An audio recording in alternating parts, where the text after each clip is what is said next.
And welcome back to the Real Mark Bagwell, a wrestling docuseries. Returning the smiling face, Mr. Cousin Jerry Hood. Jerry, welcome back. Yo, yo, what's up? What's up? What's up is we got a problem, Jerry Hood, because I got a feeling that some people are going to be looking for you because you're causing some damage because you're blowing up the internet. I saw it. Wow. Thank you to everyone. I've had a lot of people, I guess you saying, are writing in, the fans, with all the great comments. I'm getting critiqued a little bit. I've got some haters out there. Bring it. I love it. I don't know what the number's up to today. Like I said, we've had a busy day here at the farm.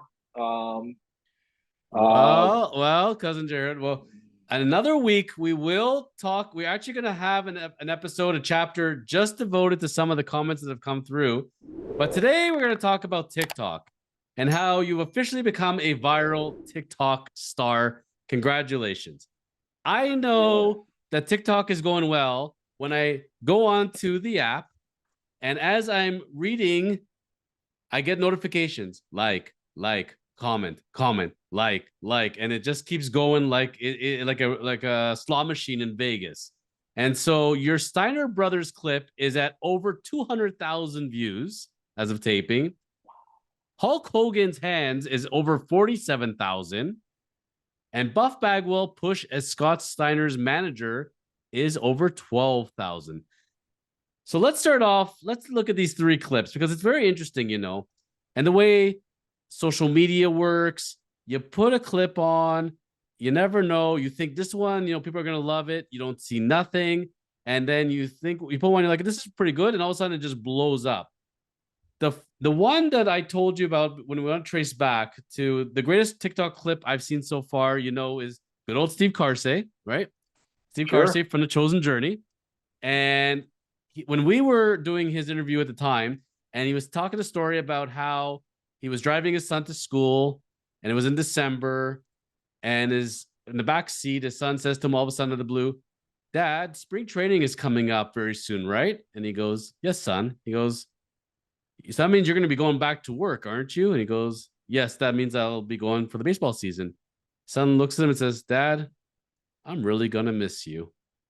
And Steve went home that day, talked to his partner. They started chatting it out, and that led to the decision to step away from coaching in baseball and spend full time with his son. Well, 580,000 people agreed that that was a freaking awesome clip, and that's a lot of people, Jerry Hood. And I told you it's going to be very hard to touch that one. Well, lo and behold, when you talked about your experience in the ring when the Steiners were approaching, and they said, as soon as you hear the music, what did they say, Jerry Hood?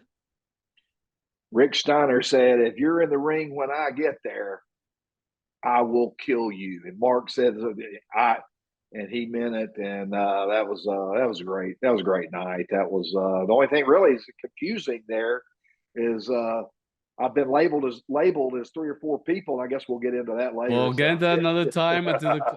Because okay, I assured you one thing, Jerry Hood, that when you are in the world of social media and podcasting, the worst thing in the world is to not be heard whatsoever. When you click on refresh, you see one view. When you start to see the views, it's a good feeling, like 100 people watch, 1,000 people watch, 10,000 people watch.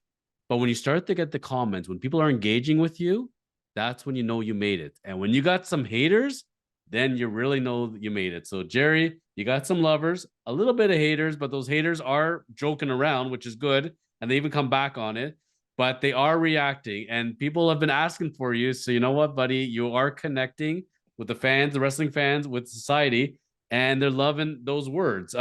Example, the Hulk Hogan one, where you talk about the size of Hulk Hogan's hands. Remember that clip? Oh, yeah, definitely.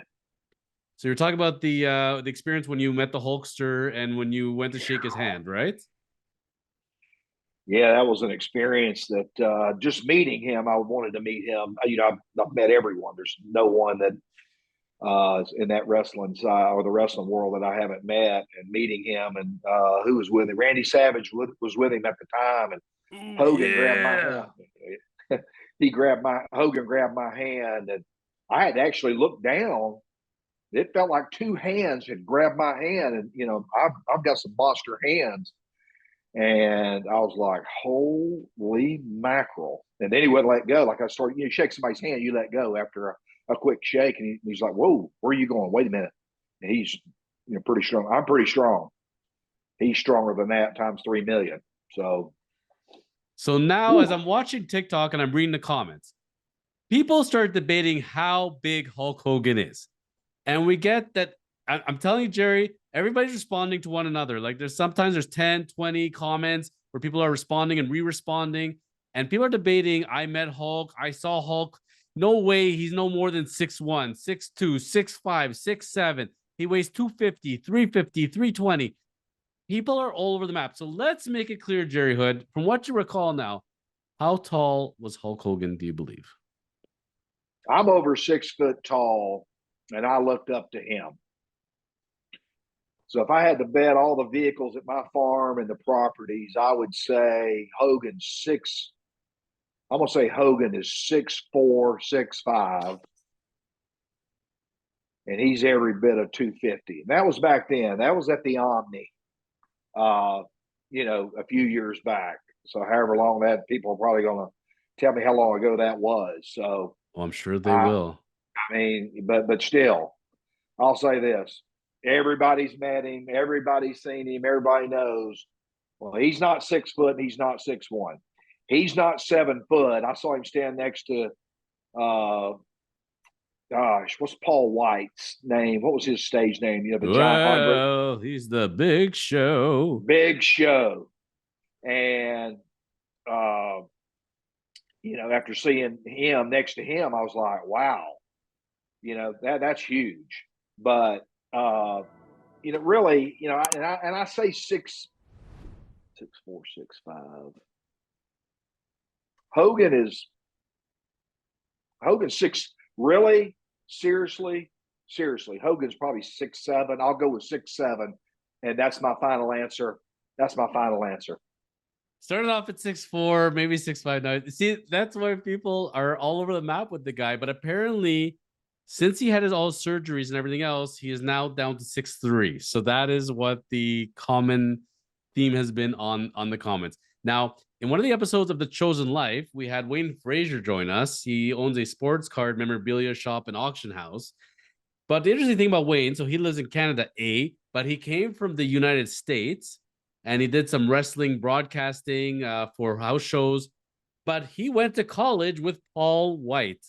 How nuts is that Wow, to go to that's college? crazy. Yeah, he said, and he said, nicest guy you'll ever meet. Paul White was apparently a very gentle giant, but Wow. man, he stood out. How's he doing? Paul apparently is doing very well. We see him every week on AEW. When they came to town in Toronto, Ontario, where I'm based out of, I know you're based out in Georgia. Paul White was doing commentary in one of the dark matches. So all these guys are still around. It's funny where they find the circulation. So very important, Jerry, for research. You got to set your PVR. Got to watch those Monday Night Raws on WWE. Got to watch Wednesday Rampage. Dynamite for AEW. And this is where we got to get the research down because we never know which of these guys are going to be popping up because you never know who you're going to see each week. Now, Yeah, no doubt. the third clip was the one where we talked about when Buff came back from his broken neck, and you talked about how he was paired up with Scott Steiner, and he was actually more managing Scott at the time, was his mouthpiece, and how much we loved those two together. It was a lot of fun, and over 12,000 people agreed with that. Yeah, that was great. The views are amazing. Thank you to everyone. The 200,000, of course, back on that one, that was incredible. Just after a few short weeks. Of course, the Buff Bagwell managing that. To me, that's my favorite. Scotty and Marcus together while Mark was healing before he got released by the doctors, and then of course when they became the Big Papa Pump and the Voodoo Daddy and Buff Bagwell and the NWO. That was my favorite time with them. Unbelievable. Why do you think that those particular clips were so popular and resonate with fans? I mean, We have quite a few clips on TikTok of you talking about various subjects matter in wrestling. And what do you think were about those that really drove it home for you and for the fans? Wow, that's my favorite word. Is I think people to this day still those three names: Steiner Brothers, Hulk Hogan, Buff Bagwell. Four big names there. People still Google and search and Google and search, and one guy, and they send it, and of course they forward it to their friends, and then one looks at it, the other one, look at this guy, who is this guy? Of course, and I get labeled by three or four different people. Who is this guy? That's not him for sure. And then no doubt that's him. That's and it's hilarious.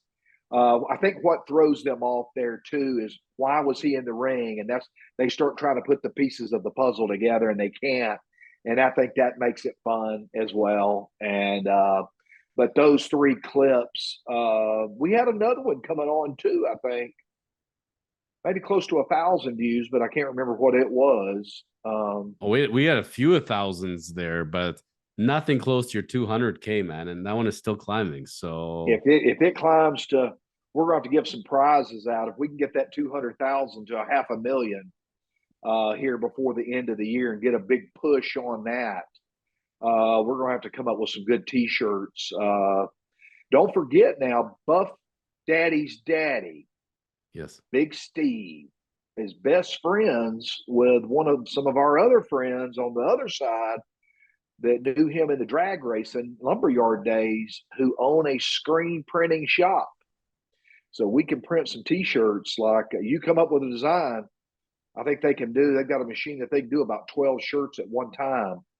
And so we got to come up with some prizes. If somebody writes in, says they want a shirt, we got to, I saw Jerry Hood, Buff Bagwell's cousin, and I know it's him shirt. We got to mail some of those out, but we got to get their address and but we can do something like that.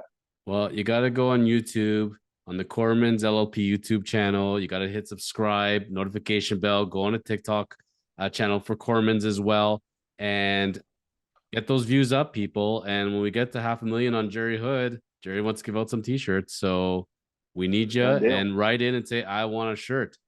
As we're finishing off today's chapter, Jerry, I got to ask you, what was the two-part question. First of all, what was the feeling like to see you talking and see over 200,000 likes and see all those comments? What was your reaction? Well, my first reaction was I couldn't see because I didn't have my glasses on, so I thought it said 20. So I said, "Oh, I got 20,000. Okay, good." And Brandy said, "Oh, sweetheart, no, I think that's 200,000." And then just from there, seeing I like the views. I love the views. I love the show. I love helping Mark out under the Mark Bagwell docuseries. I love that. Yes. But seeing myself and hearing everything, or going back and watching it and watching them, I don't like it. I don't know. I'm thinner than I look on TV. I'm way thinner. It's hard to keep this body going. That's why I got my Kool-Aid. I got it going, but it's different seeing it after seeing so many clips and segments and all that. But it's fun. You and I enjoy it. You're my brother. I love you, and Absolutely. we have fun with it. And I want to get that up. That we can get if we can get that one up to 500,000. We are going to come up with some shirts, and then next will come the hats, and we'll see. You never know. Yeah, there we go. You never know. Mine. We got to shoot the bow and arrow. The bow and arrow. He loves the bow and arrow. Now, the last question I have for you is, as you were shooting them, did you have a good feeling? Like, did you think these are going to be popular things that people are going to listen to? Or did they felt like normal conversation to you at the time? Of course, when you and I did it, no way did I ever dream that we'd get that many views within that many days. I mean, I could sit here and say, "Oh, we're great, we're the greatest," and and that's not me. No, I had no idea. Very happy, very thankful to you and everybody, the crew, the editors. Uh, It's big. My agent doesn't know what to think. I don't know what to think. What it's going viral and everything rolling in like it's doing. Like I said, once we get these T-shirts made and get everybody going, we may have to create with the Cormans LLP. You got to subscribe. You got to subscribe. But once we get that, we're going to have to come up with a separate website, probably for the T-shirts. And that's totally up to you guys, but we'll get it worked out. I gotta tell you a little secret that you can go back and watch those episodes. When you talked about you in the ring and the way you described it, my eyes lit up because I knew it was gonna be good. I let you do your story because I knew that was a great story. I didn't know it was gonna be 200,000 great, but I knew it'd be very great. And the same thing when you talked about the Hulkster with the hands. In my head, the second we finished taping, I called the producer. I said, "Those are your clips, by the way." So I knew, buddy. That was great. Always a pleasure. Love you back as a brother. And we had a great discussion today on Jerry Hood breaking TikTok, becoming a viral internet star. And stay tuned, folks. When we're back next week, we're going to be going to your comments. And we're going to have to hear what people had to say to Jerry and Mark Bagwell and the readers write in. So stay tuned. We'll be back on The Real Mark Bagwell.